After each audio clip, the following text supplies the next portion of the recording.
historia que quiero vivir. Un viaje al pasado mexicano a la manera de José Manuel Villalpando.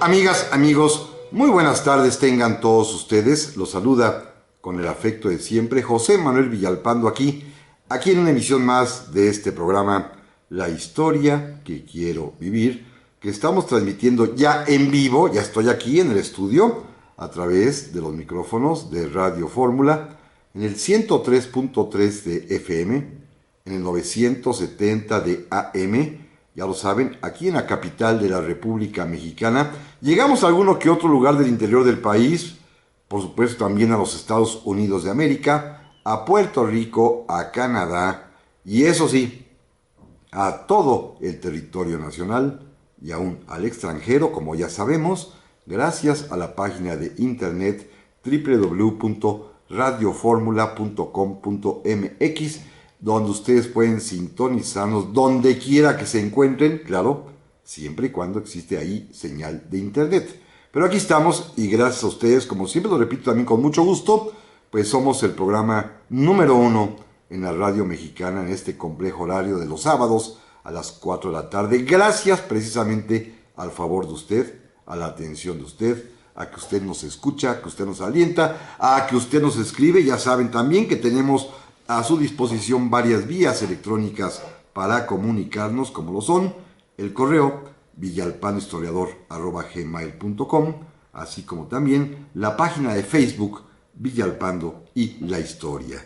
Comienzo por ahí como siempre porque a mí, como ya lo he platicado en varias ocasiones, a mí me importa mucho, me llega mucho que muchas personas se tomen un minuto la molestia para escribirme. Esto es algo que yo agradezco infinitamente, como hoy Robert, que me saluda desde Lerma de Villada, muchísimas gracias.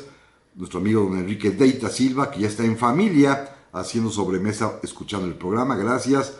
Don Carlos Prado también, que me saluda como siempre desde Torreón, por supuesto, muy amable. Don René Moeno, que me saluda y me dice que qué pasó con aquella ocurrencia trasnochada de la que hablamos hace algunos meses, de retirar a los monumentos de Cristóbal Colón. Pues no pasó nada, ya vemos que no pasó absolutamente nada. Puntadas de una diputada de estas que quieren ser protagónica de algo, pero bueno.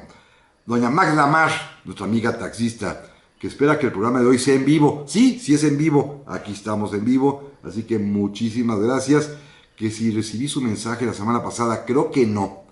La semana pasada andaba yo fuera de México, lo comenté aquí en el programa, dando una conferencia en Aguascalientes, y sí, no tengo pudor en reconocerlo, celebrando mi cumpleaños 62, así que andaba yo paseándome por la hermosísima ciudad de Aguascalientes. Don José Gabriel García Sánchez también me dice que ya está a la escucha del programa, que está en espera de un programa que haga yo sobre la historia de la policía.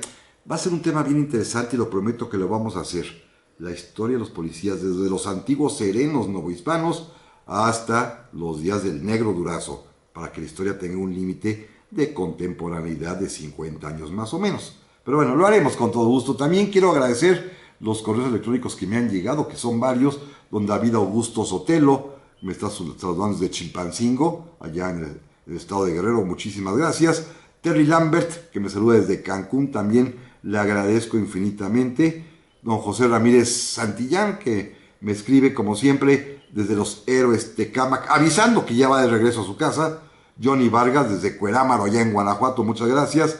Don José Naum, que el tema precisamente de Colón es un tema interesante, que si contaba con información privilegiada, pues yo creo que sí. Ahorita hablaremos un poquito del asunto para poder descubrir América. Don Noé Sajade nos saluda desde Nueva York, muchísimas gracias, lo aprecio mucho. Y por supuesto la familia de Emma Jackson, Toby, Neftalí Garza, que están ahora en las montañas humeantes, allá en las Smoky Mountains, en Puente, en la ciudad de Boone, allá en Carolina del Norte. Muchas gracias. Vamos a comenzar porque el tema de hoy es amplio, espero que me dé tiempo de compactarlo, porque se trata precisamente de lo que estamos conmemorando, no celebrando, tampoco vituperando el día de hoy. Es el 12 de octubre, el día que tradicionalmente le hemos llamado en México, en este México tan curiosito nuestro, Día de la Raza, que en otras partes del mundo se llama Día de la Hispanidad, que tradicionalmente se le llamó el Día del Descubrimiento de América, porque vamos a platicar precisamente de ese acontecimiento histórico. No voy a ponerme a discutir si fue bueno o fue malo, que si a partir de ahí vino el genocidio indígena, que si no, esas cosas se las dejamos a los políticos y a los que van a ir a apedrear, seguramente lo harán, los monumentos a Cristóbal Colón que hay diseminados a lo largo y ancho del país. Ya saben que eso es parte de esta precultura que tenemos de aborrecer el pasado como si lo pudiéramos modificar. Pero bueno, ese no es el tema. Quiero que hablemos más bien del entorno, del contorno que hay alrededor de lo que ocurrió aquel 12 de octubre de 1492. Pero comenzando con la parte geopolítica. Miren, hoy platicaremos cosas de las que no se dice nada en el libro de texto y que tienen que ver justamente con ese alrededor, con las circunstancias en las que se movió Cristóbal Colón y en las que actuaron los reyes católicos Isabel y Fernando para poder concretar esta idea de poder expandirse hasta lo que ellos llamaban las Indias genéricamente, como ahorita lo platicaré. Primero, hay que recordar que ya desde el año de 1479, fíjense bien, 13 años antes del descubrimiento, ya España, y digo España para generalizar, estoy hablando específicamente del reino de Castilla, ya Castilla sabe que la ruta oceánica de Occidente, es decir, el navegar por el Océano Atlántico, saliendo de la península ibérica y dirigiéndose al occidente, le pertenece. Esto es algo que ya se sabía desde 1479, cuando Castilla firmó con Portugal el Tratado de Alcazobas de Toledo, pueblito cercano justamente a Toledo, y en donde se puso fin, a través de dicho documento, de la guerra que habían sostenido el rey Juan de Portugal y la reina Isabel de Castilla, porque el rey Juan sentía que tenía mejor derecho que Isabel para ser rey de Castilla también. Finalmente, como todas las guerras, acaba después de un derramamiento de sangre en una paz en la cual se pacta una serie de cuestiones, por ejemplo, que se van a respetar los tronos y las independencias de Portugal y de Castilla, pero sobre todo, amigos, de aquí empieza la aventura. Los portugueses exigen que Castilla respete absolutamente, respete totalmente la titularidad que los portugueses tienen por lo que se llama la Ruta del Sur. Para ese momento, y ustedes se van a acordar de esto de sus clases de primaria, ya desde el año de 1453, a mediados del siglo XV, ¿se acuerdan?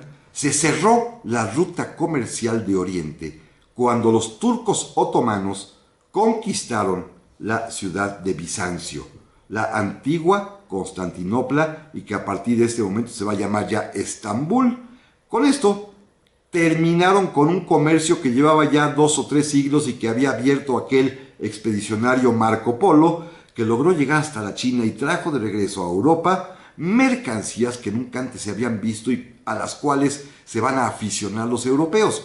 Esto va a hacer que cuando los turcos cierren la vía comercial, los portugueses, que es una nación con vocación marinera, que están en un balcón, literalmente, si ven ustedes un mapa, mirando hacia el Océano Atlántico, comiencen a viajar sus marinos, sus navegantes, como Vasco de Gama, como Bartolomé Díaz, por la ruta del sur, costeando el litoral de África, navegando hacia el sur, llegando al Cabo de Buena Esperanza, doblando hacia la izquierda para subir de nueva cuenta hacia el norte por el mismo litoral africano, pero ya por el Océano Índico, para llegar a Arabia, a la India, y finalmente poder traer productos comerciales que se consumen y que tienen muy buen precio en Europa.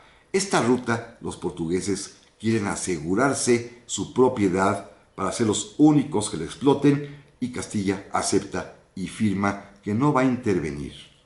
Pero el rey Juan de Portugal era muy tontín, lo que sea cada quien, y cuando Fernando el Católico, que es un rey sumamente inteligente, bueno, es tan inteligente, y fíjense esto, amigos, que él mismo lo decía, que un hombre inteligente su mayor muestra de inteligente es casarse con una mujer más inteligente que él.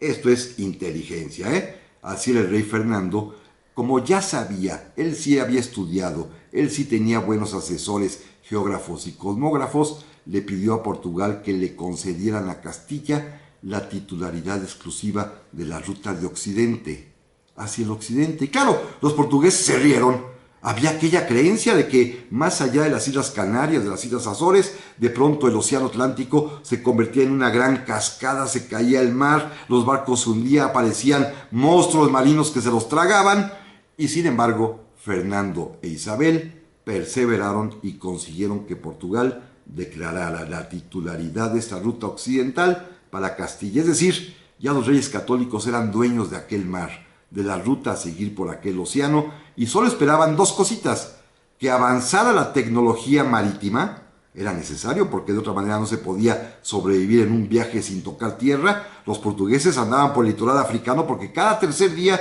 desembarcaban para tomar agua y cazar animalitos. Y segundo, necesitaban un hombre aventurero, valiente, que llevara a cabo algún proyecto de exploración, y este señor será, por supuesto, Cristóbal Colón. Volvemos enseguida. Ya estamos de aquí, amigas y amigos, para el segundo bloque de esta tarde. Muchísimas gracias por acompañarme.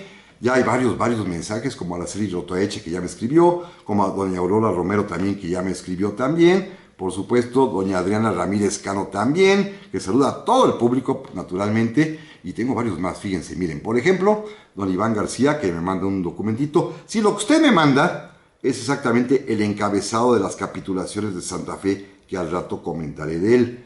Don Jorge Ramírez Santillán también me preocupa, más bien dice: creo que usted tiene un cierto aprecio por Aguascalientes. Me encanta Aguascalientes, es una ciudad que amo profundamente. De allí era mi papá, yo soy oriundo de la Ciudad de México, pero es una ciudad que frecuento al menos 2 veces al año desde hace 40. Tengo grandes y excepcionales amigos allí, y sí, es una ciudad que yo disfruto plenamente. Yo viviría ahí si fuera necesario, ¿eh? Don José Euresti desde Monterrey, que también tengo un programa sobre la historia de Monterrey. Híjole, tengo ya muchísimas deudas con ustedes, pero ya necesitaría, no digo programa diario, pero sí el de las 2 horas. Sería bien interesante también. Le agradezco infinitamente a varios amigos que me han escrito por acá. Doña Magda Mar me cuenta una historia maravillosa, esas que ocurren pocas veces en la vida. Ella, como comenté hace un momento, maneja un taxi y me dice que hace 8 días, cuando estaba yo iniciando la grabación del programa sobre el Panteón en San Fernando, dejaba pasaje exactamente en la calle de Héroes, al costado del Panteón, y que mejor se estacionó y se quedó toda la hora del programa viendo por las rejas, a través de las rejas del Panteón, tratando de imaginar lo que yo iba narrando, y que fue una hermosísima coincidencia el estar allí, que de verdad fue una gran experiencia para ella. Dice que gracias y que por supuesto me mandó felicitaciones, pues muy amable, y de veras qué gran coincidencia y qué bueno que se pudo hacer posible. Así que usted pudo hacer la visita guiada imaginaria directamente in situ, porque eso sí, el panteón está cerrado, cosa que ya comenté justamente hace 8 días. También Lalo Núñez, muchísimas gracias, qué bueno que me escribe. Don Fernando Paulina Bedillo también, que está listo para escuchando ya el programa número 1 los sábados, me dice. Don Rogelio Espinal también, ya está listo también. Don Ángel Ordóñez, que fue un gran programa el que hicimos sobre Iturbide, que haga más de personajes polémicos mostrando los dos lados. Interesante, por supuesto. Don Ramiro Padilla Trujillo me escribe desde Ciudad Obregón, allá en Sonora, la familia de Ramiro Padilla Trujillo. Muchas gracias, hasta Ciudad Obregón, Sonora. Déjenme continuar, vamos rápido al tema, fíjense. Faltaba pues un hombre que pudiese emprender esa aventura, porque ya Fernando el Católico sabía perfectamente bien de la redondez de la Tierra, como lo sabían todos los expertos geógrafos, cartógrafos, matemáticos, astrónomos de aquel tiempo. Era el populacho el que no lo sabía, como ocurre normalmente, y no quiero hacer comparaciones porque a mi mente vino una, pero mejor me la guardo, porque ya sé que ahorita hay un culto a José José, pero mejor omito comentario al respecto. Pero bueno, el caso está pues que Fernando el Católico sí sabía de la redondez de la Tierra. Estaba esperando, como decía hace un momento, que mejorase la tecnología naval, porque se requería lograr la técnica para la conservación de los alimentos, porque no se podía en ese tiempo viajar muy largo porque la comida se echaba a perder. Recuerden que no hay refrigeración y solamente hasta que se descubre el procedimiento para salar la carne o salar el pescado, como el pescado este que nos venden cada diciembre, ¿se acuerdan ustedes? Que le llaman bacalao, que esperemos que sea bacalao, que viene salado en hojas, en lonjas que están matizadas de sal y con eso se conservan. Pues cuando esto se descubre justamente a finales del siglo XV, es cuando empiezan a hacerse los viajes de larga distancia, de larga duración, al igual que ponerle gotitas de cloro al agua para que no se eche a perder. Todo esto se descubre, repito, a finales del siglo XV, acompañados de los grandes descubrimientos de navegación que aportan, por ejemplo, los chinos con la brújula o con el astrolabio, este instrumento científico de altísimo nivel que inventan los árabes, con el cual se puede medir la altura del sol y la altura de las estrellas y permite hacer el cálculo geográfico de la posición donde se encuentran las naves. Todo esto se va a ir dando poco a poco y ya para 1492 ya era posible hacerlo. 1492, y aquí me quiero detener un momentito, es un gran año, un año magnífico para el reino de Castilla, que va a ser coronado ese periodo de 12 meses, por supuesto, con lo que ocurrirá el 12 de octubre, justamente cuando Cristóbal Colón llegue a tierra de lo que después se va a llamar América. Pero esto simplemente es el corolario de un gran año para Castilla, que comienza con la rendición de la ciudad de Granada, el último reducto que estaba en poder de los moros, de los árabes, que habían invadido la península 7 siglos antes y que después de una larga guerra que llevó 700 años, finalmente a los reyes católicos, a Fernando e Isabel, les corresponde ponerle punto final a la invasión, es decir, punto final a la reconquista de España en contra de los árabes, con la caída de Granada, cuando se sitia y se rinde al último rey moro que había en la península ibérica, que se llamaba Boabdil. Aquel de la anécdota que todos hemos escuchado cuando fuimos niños, ¿se acuerdan?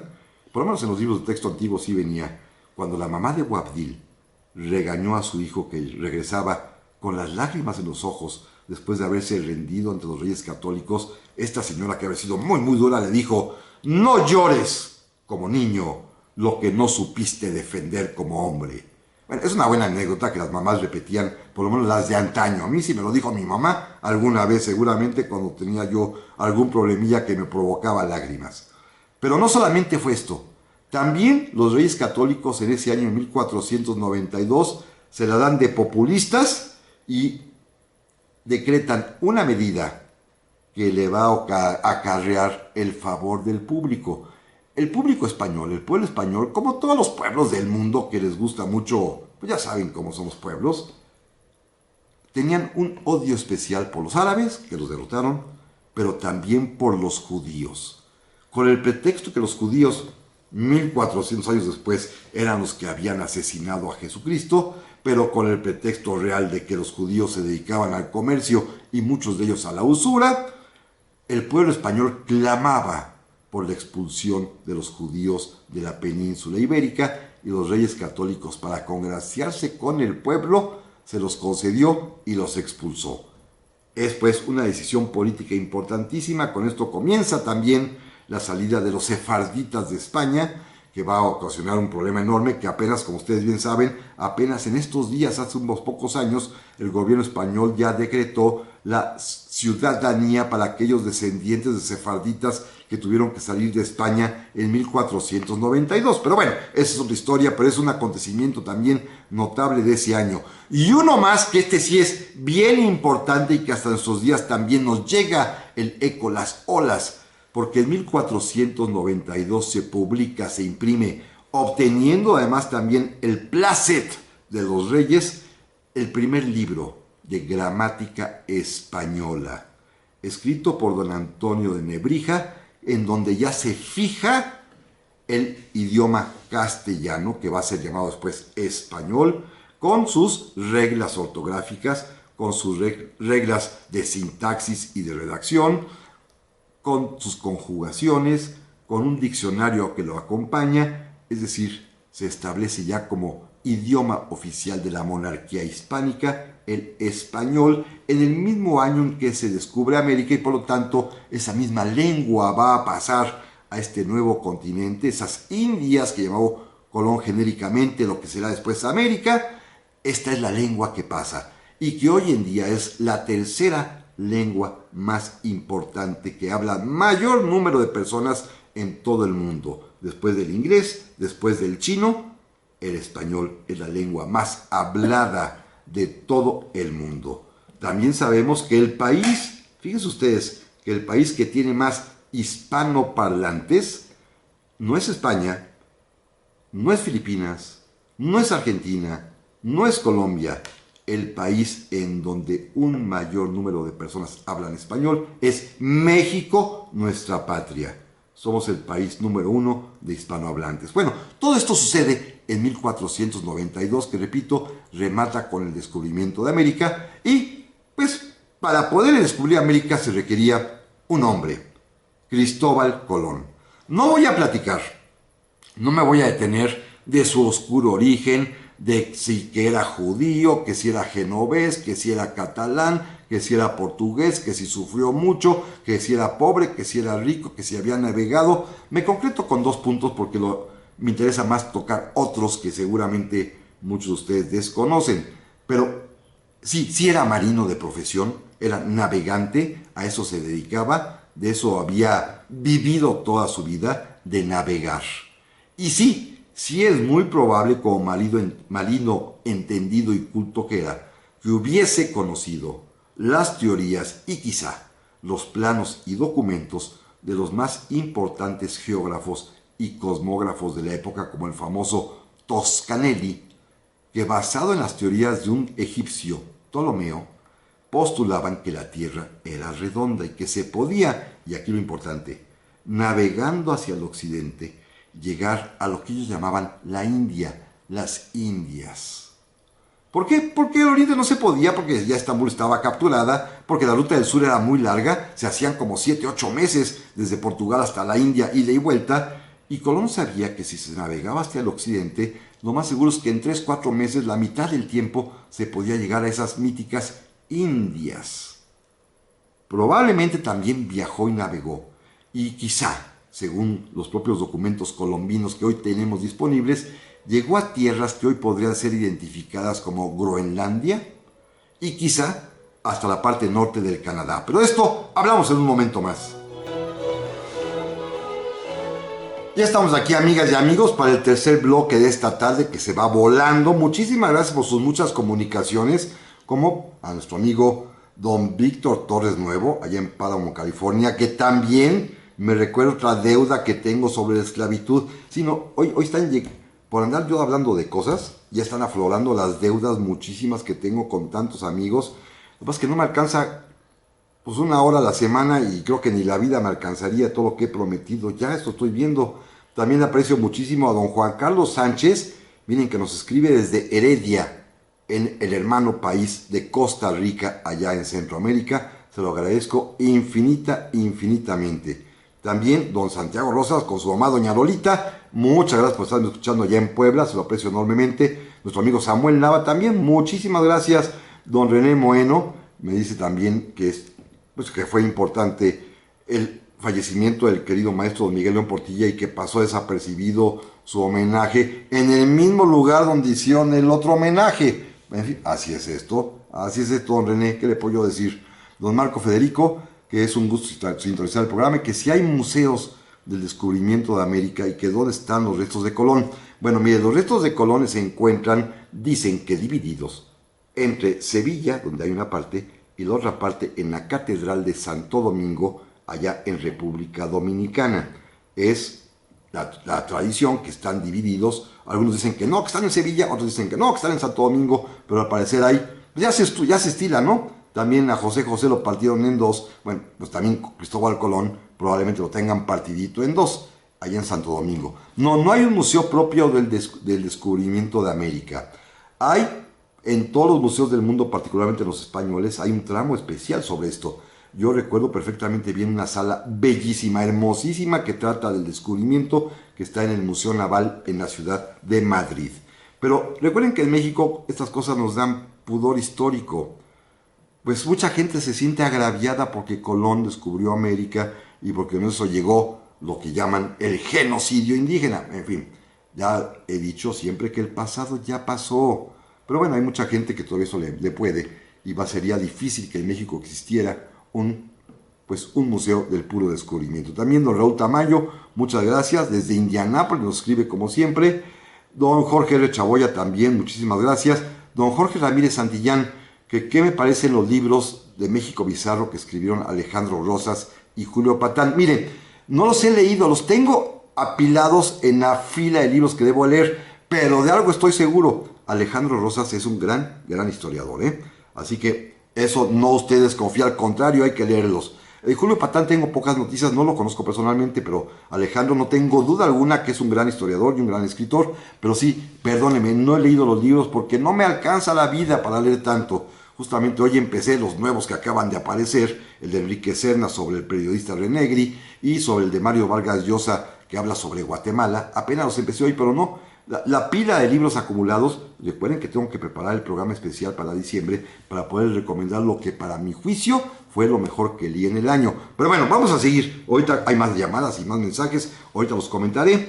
Cristóbal Colón es un hombre que sí, efectivamente es probable que tuviese un problema tanto económico como de ego. Quizás este origen oscuro lo marcó profundamente y por eso cuando pudo presentar su proyecto, que científicamente estaba bien avalado sobre la anchura del Ecuador, los reyes católicos y particularmente la reina Isabel, que le tomó afecto, lo llevó de inmediato ante un consejo de sabios para que examinaran las ideas. Un consejo de sabios que también lo hemos totalmente hecho pedazos porque pensamos que los sabios, como hay un cuadro, se están riendo de Colón porque piensa que la tierra es redonda cuando ellos, los sabios, saben que es plana. Estos son patrañas. Los sabios y Colón discutieron durante días y existen las actas de estas reuniones sobre la anchura del Ecuador. Este es el tema de la discusión. Y curiosamente, los dos tuvieron razón. Los sabios querían o pretendían que el Ecuador era muy ancho y que para llegar a Asia se tardarían 6-7 meses de navegación. Colón decía que no, que era menos ancho y que se tardarían 3 meses. Tuvieron razón los dos porque efectivamente el Ecuador tiene la anchura que los sabios determinaron, los sabios españoles, pero Colón sí llegó en 3 meses a una tierra, pero que no eran las Indias, porque recuerden ustedes que Colón se tropieza con esa tierra que después se va a llamar América. No estaba en los planes de nadie encontrarse con un continente nuevo, con un nuevo mundo. Así que los dos tuvieron razón. Con este aval de los sabios, finalmente podía darse inicio a la expedición y los reyes católicos, que repito eran sumamente inteligentes, decidieron pactar, negociar, firmar un tratado, firmar un convenio con Cristóbal Colón en la ciudad de la Santa Fe de la Vega de Granada, afuerita de la muralla de la Alhambra de Granada, en donde se reunieron los representantes de Colón y los del rey para hacer un contratito. Porque Colón pedía muchísimas cosas como recompensa y los reyes católicos estaban dispuestos a dárselas, pero había que ponerlo por escrito. Primero, los reyes católicos firman el contrato diciendo que son señores de dichos mares en la navegación a Occidente. ¿Por qué lo dicen? Porque ya lo vimos al principio del programa, gracias al Tratado de Alcazobas de Toledo, los reyes católicos efectivamente tienen soberanía sobre los mares hacia el occidente. Esto estaba ya fuera de duda. Y aquí viene lo interesante. Los reyes católicos dicen que otorgan, conceden una serie de mercedes y privilegios, cargos, distinciones y premios a Cristóbal Colón. Escuchen, amigos, la palabra, por lo que ha descubierto. A con H y A, es decir, en pasado. por lo que descubrió. Es clarísimo el texto, lo cual demuestra que Colón efectivamente pudo demostrarles, convencer a los sabios, a los propios reyes católicos, de que sí había algo por allá. Claro, él llegó a la parte nevada, fría, a Groenlandia, quizás a la península del Labrador, pero sin embargo los convenció y estos premios se les otorgan por lo que ha descubierto. ¿Qué pidió Colón? Fíjense, amigos, lo que pide Cristóbal Colón en este documento llamado Capitulaciones de Santa Fe. Primero, que ya no le digan Cristóbal Colón a secas, que lo llamen Don Cristóbal Colón.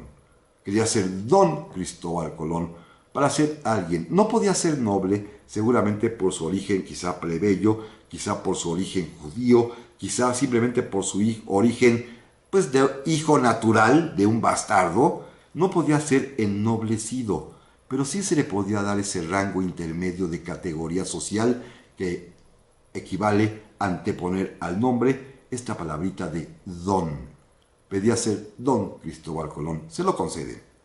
También pidió ser designado almirante de la mar Oceana, es decir, el comandante en jefe de la armada castellana en ese mar, el mar Océano, que es distinto del mar de Castilla y del mar Mediterráneo. Es el mar que va hacia el occidente. Él quería ser el comandante en jefe y lo nombraron almirante de la mar Oceana. También pidió, si había tierras vacantes, ahorita diré por qué, porque él pensaba llegar a China y Japón, si había tierras en el camino, ser nombrado virrey de ellas.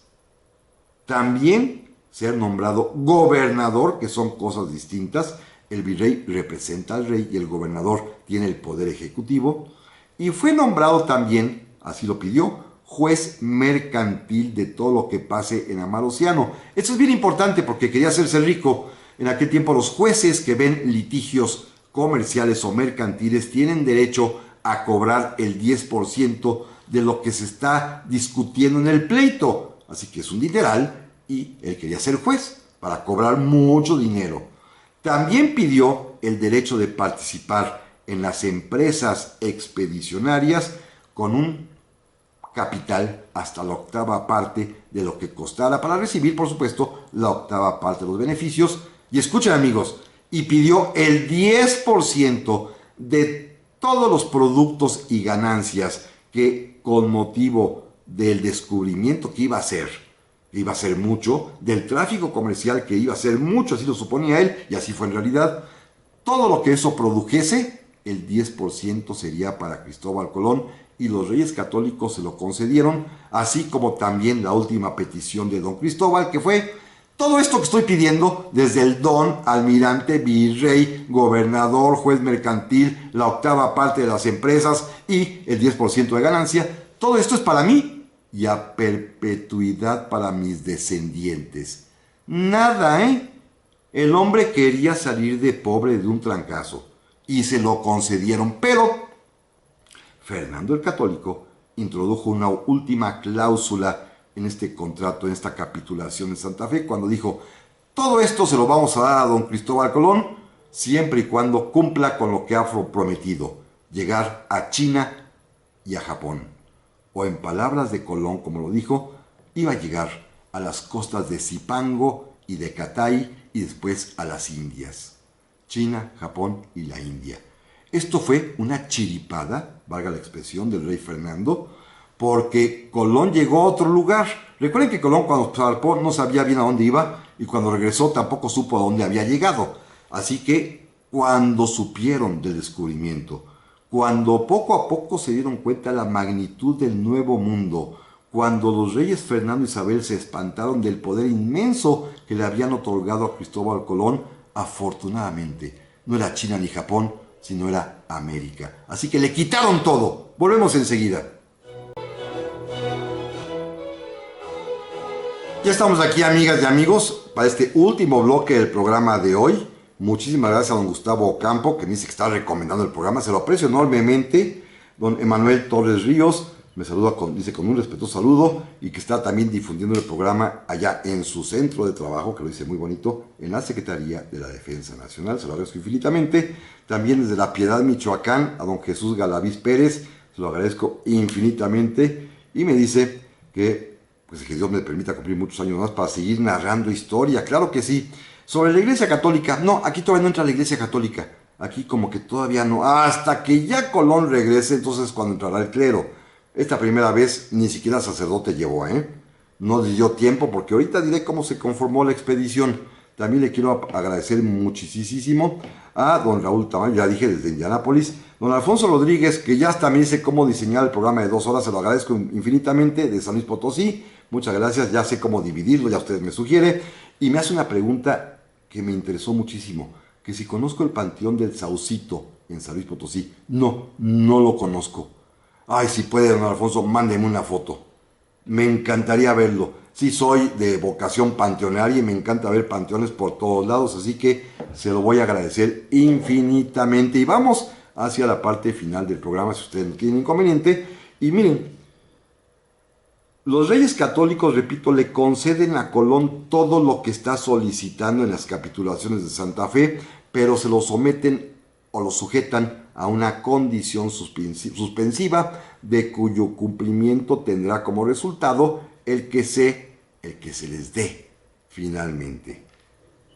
Esto es, que llegue, como lo prometió, a Zipango y a Catay, a China y a Japón y a las Indias, que así llamaban genéricamente a la India actual, lugar que ya se conocía en Europa y a donde llegaban los portugueses perfectamente bien costeando el litoral africano. Esto era la promesa. Cuando, repito, cuando los Reyes Católicos se percatan de la magnitud del descubrimiento, de lo enorme que es este nuevo mundo, del poder inmenso que le han otorgado a Colón, se lo van a quitar, argumentando legalmente que Colón no cumplió con su promesa de llegar a China y a Japón, porque llegó a otra parte. Bueno, esto va a ser la chicana jurídica que años después el propio Colón morirá en procesos y muy pobre. A los hijos de Colón que quieren ocupar, como decía la capitulación, a perpetuidad los cargos, los van a dejar una temporada y después una patadita, los nombran duques de Veragua y ahí nos vemos el poder para el monarca. Pero bueno, eso vendrá después. Pero ya muy contento con la firma, Cristóbal Colón se enfrentó al problema de cómo organizar y financiar su expedición. Aquella escena que conocemos de que la reina Isabel le dio las joyas es falsa, es una patraña, eso no existió.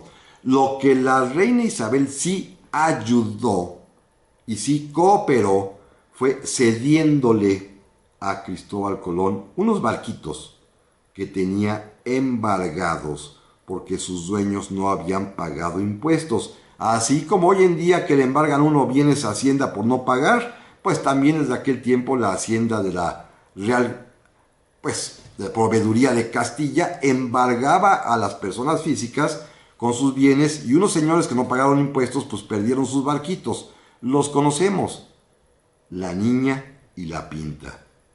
Pero aquí lo curioso está en que los propios dueños de los barcos, los hermanos Martín Alonso Pinzón y Vicente Yáñez Pinzón, pues seguían en sus barcos, aunque estaban al servicio de la reina porque se los habían embargado, y ellos son los que van a acompañar a Cristóbal Colón. Hay un barco más, un tercer barco más, que se llama La Gallega, y que los marineros apodaban la Marigalante, es decir, el nombre de una prostituta del puerto de Palos de Moguer. A Colón no le gustó el nombrecito y la rebautizó y le impuso el nuevo nombre a ese barco que todos conocemos de la Santa María. Así que primero tenía nombre de meretriz y después ya de virgen. O sea, se transformó el barquichuelo aquel, la carabela aquella. Segundo problema, ya tiene los barcos, repito, por la generosidad de la reina. Pero necesita habituallarlos, es decir, requiere de comprar comida, de comprar armas, de comprar ropa, de comprar las velas, de comprar provisiones de toda índole para poder aguantar el viaje que él calcula de 3-4 meses de ida y 3-4 meses de vuelta. Pues se requiere muchísimas cosas y se requiere dinero para pagar a quienes van a tripular. Y él no tiene dinero, por supuesto. Bueno, recurre a un amigo prestamista judío que se quedó gracias a que se había convertido al cristianismo, que se llama Luis de Santángel, quien le presta el dinero suficiente para que con esa cantidad se pueda aprovisionar la expedición. Ya tenemos barcos, ya tenemos capitanes, ya tenemos dinero. Bueno, nos falta algo muy importante. ¿Y quién va a tripular los barcos? Bueno, los marineros de aquel tiempo en el puerto de Palos, que por cierto es un lugar hermosísimo, se los recomiendo, Palos de Moguer, que está al sur de la península ibérica, a un ladito cerquita de Cádiz y cerquita de Sanlúcar de Barrameda. Es un lugar maravilloso, ahí mismo se encuentra arribita en una lomita el monasterio de la Rábida, el lugar donde Cortés pues dejó allá a su hijo Diego, donde él pernoctó muchas veces, donde estuvo los años en los cuales, mientras lo recibían los reyes católicos que estaban en plena guerra contra los moros, ahí se refugió. En fin, un lugar histórico que vale muchísimo la pena conocer, el monasterio de la Rábida, allá en España. Bueno, pues la gente común pensaba que el mar se acababa después de las Islas Canarias y las Azores, que aparecían estos monstruos que ya platicamos hace rato, que de pronto había una especie de gran precipicio y los barcos se iban hacia abajo y se perderían para siempre, y estaban aterrados de poder viajar hacia allá. Sobre todo, son marinos pues, pero les gusta ver tierra firme a lo lejecitos. Por eso era grato navegar por Europa, por el mar Mediterráneo, porque ahí se sabía perfectamente bien dónde se podía llegar, pero era un viaje hacia lo desconocido, a ellos los aterraba. La reina Isabel volvió a intervenir, concediendo el indulto, más bien la permuta, a los presos de las cárceles de Palos, de Sanlúcar, de los Jerez de la Frontera y los lugares aledaños. Los que quisieran salir libres podrían hacerlo con la condición de que se incorporaran a la expedición de Cristóbal Colón. Y sí, 93 hombres se unieron para tripular a la Niña, a la Pinta y a la Santa María. Pura finísima persona entonces, pues, delincuentes de la cárcel que fueron perdonados con tal de que sirvieran como marineros, como cabos de mar, como cabos de cañón, como cabos de vela, para poder dotar de tripulantes a los 3 barquichuelos de Cristóbal Colón, que ya con el cargo de almirante de la mar Oceana, zarpará del puerto de Palos el día 3 de agosto de 1492. Y como todos sabemos, y no me voy a tener mucho en eso, ya desde la noche del día 11 de octubre, después de que ya llevaban 3 intentos de motín de los propios tripulantes que, recuerden, son presos, y que no llegaban a ninguna parte y estaban ya medio desesperados, después de eso, a las 11 de la noche, en la cofa, es decir, esta pequeña como jaulita que va hasta arriba del palo mayor, en la carabela más grande que era la Santa María, donde se coloca el vigía, el centinela que está mirando el mar. Desde lo lejos este hombre que se llamaba Rodrigo de Triana logró ver lucecitas, símbolo inequívoco de que había fogatas allá en las orillas, que había tierra, y es cuando grita aquellas palabras que todavía se recuerdan de tierra a la vista. Y al día siguiente, 12 de octubre de 1492, Cristóbal Colón desembarcará en una isla que los nativos del lugar llamaban Guananí, a quien él va a bautizar como San Salvador. Va a tomar posesión de ella en nombre de los reyes Isabel y Fernando, y se va a encontrar con esta sorpresa de lo que es el Nuevo Mundo, porque encontró seres humanos nuevos que rompían por completo el concepto de humanidad que se tenía, porque bíblicamente y occidentalmente hablando en Europa, para ellos solamente había 3 razas: la blanca europea, la amarilla asiática y la negra africana. Y estos eran cafecitos color chocolatito, morenitos. ¿Quiénes eran? Además andaban desnudos. Además, hombres, mujeres, niños y ancianos, todos traían en la mano unas hierbas que se las llevaban a la boca, que estaban prendidas con fuego, y se la pasaban eche y eche humo.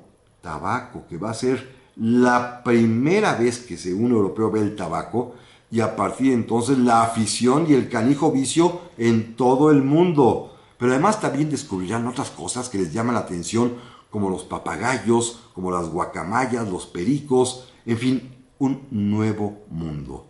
Y Colón, con todo esto, más adelante en peripecias que no platicaré, va a regresar.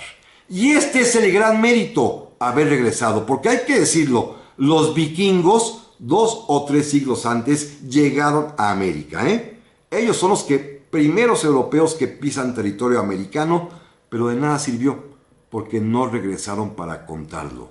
Sí, en Canadá, en el Museo de Ottawa, en el Museo de las Culturas, ahí se encuentran barcos vikingos que han sido hallados en las costas de la península del Labrador, en Halifax, en toda esta parte norte del continente americano. Sí, sí llegaron Leif Erikson y sus vikingos, sí, son los que descubrieron América, pero no sirvió de nada porque no volvieron para contarlo y Cristóbal Colón sí lo hizo.